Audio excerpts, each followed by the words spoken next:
Welcome to the Slop Farm. Enjoy the video.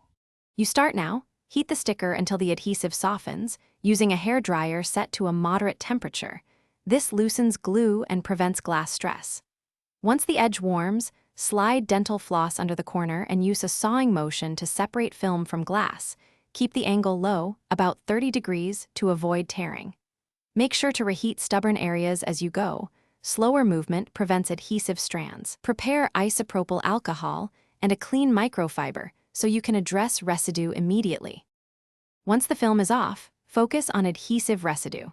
Saturate the sticky area with isopropyl alcohol or a commercial adhesive remover and wait 30 to 60 seconds so the solvent penetrates. Then, with a plastic scraper or an old credit card, push at a low angle to lift the softened glue. Work in short strokes. If residue resists, reheat briefly to soften more, then reapply solvent. This interplay of heat plus chemical action dissolves adhesive without scraping the glass aggressively, which avoids scratch. Finish by thoroughly wiping the window with alcohol, then a standard glass cleaner, and dry with a lint-free microfiber towel to remove streaks. Inspect closely for any adhesive traces or tiny particles.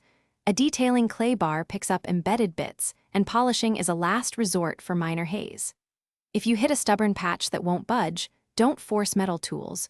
Reheat longer, apply a stronger solvent, or use a new plastic razor carefully. That approach prevents damage while ensuring a clear, streak-free finish. Thanks for watching. Consider subscribing if we helped you today.